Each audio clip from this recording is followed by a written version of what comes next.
Hello, this is Grandpa Stan Hamilton from the 3rd Congressional District Republicans. Again, we represent geographically the western suburbs of the Twin Cities. And this is another in our podcast series of You Need to Know. And it stems from the fact that for more than a decade, we have had Democratic control at the governorship level. And more recently, we have had Democratic control of the legislature here in Minnesota, both the House and the Senate. And that control has implications for all of us as Minnesotans, as the governor appoints many positions that impact our health care, our education, our economy, and our legislature passes laws that get signed by the governor that impact us as well. This podcast I am entitling The DFL Prioritizes Train Rides Over Education. So let's get started. Many of you may know of the Metropolitan Council, but it is a group of 17 appointed bureaucrats, and they seem right now to have a love affair going on with light rail transit.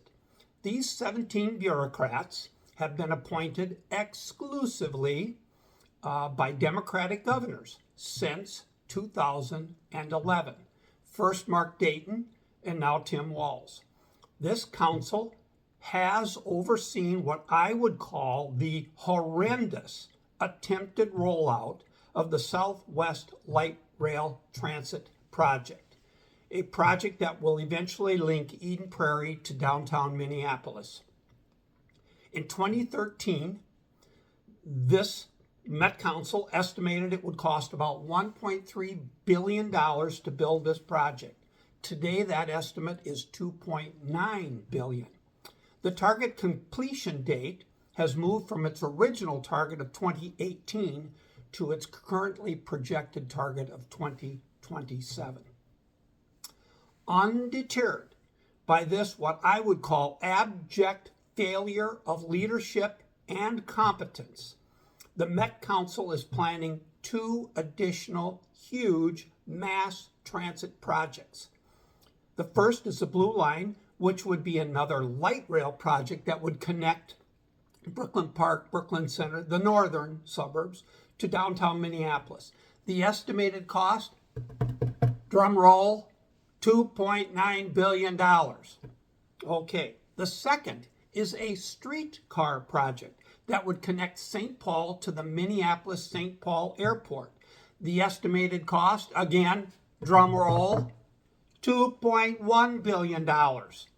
This streetcar project is being considered in lieu of a bus rapid transit option, which would only cost $121 million, not $2.1 billion, and would deliver the riders to their destination in less time. With respect, going back to the Blue Line, a Hennepin County Commissioner by the name of Irene Fernando has said in February of 2024, and I quote, "This is a generational equity investment in communities of color that have historically been underinvested in. It will guarantee premium transit services in communities of color who rely on transit every day to get to work, school, healthcare, family, and opportunities." So you might be saying, Grandpa Stan, what does this have to do with education and with helping underserved and the minorities? Well, our Minnesota public school systems are failing the underserved and the minority populations. I'm going to give you some statistics here. A CNBC National Education Ranking put Minnesota at number 13 nationally in 2023 for education quality, down from number 3 just 4 years ago in 2019. Minnesota's 4th grade reading and 8th grade math scores on national tests are the lowest they have been in 30 years. In August of 2023, the Minnesota Department of Education released statewide assessment data. Students across the state had taken reading assessments in grades 3 through 8 and 10. Guess what? Only 49.9% of these students met or exceeded grade level standards. That was for reading. For math, 45.5% met or exceeded the standards, and for science, 39%. These scores are about 10 percentage points lower than the pre-2020 levels. On top of that, regular attendance at schools fell from about 85% pre-2020 to 70% in 2022.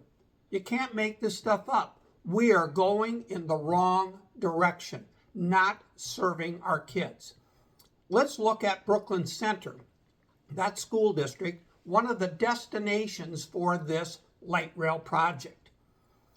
The proficiency levels in 2023 for reading, math, and science in that district, Brooklyn Center, were 26% for reading, 4% for math, and 6% for science.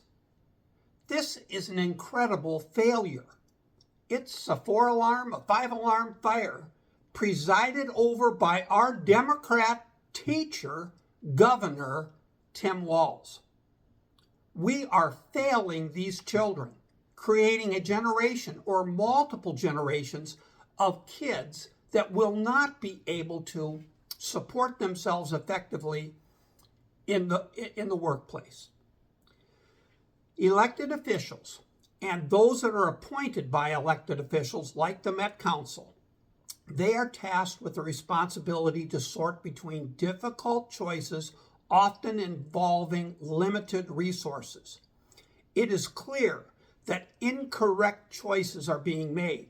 A public school system that is failing our kids, and especially minority children, is being passed over for billions of taxpayer dollars funding what I would say is old technology, a light rail transit system moving people from one place to another via a fixed, expensive, and unmovable train at a time when more and more people are working from home. The DFL should abandon the Blue Line and the streetcar project and deploy other options like the far less expensive and far more flexible rapid bus transit alternative. Then, perhaps a portion of the billions of taxpayer dollars that would be saved could be redeployed to educating our children to read and write so that they can get a job that will take care of them for life. A train ride versus an education. The choice, in my opinion, is easy. Wake up, Minnesota, restore common sense and balance to Minnesota government. Our choice can be made at the ballot box in November. Please consider a vote for a Republican candidate. Thank you for listening.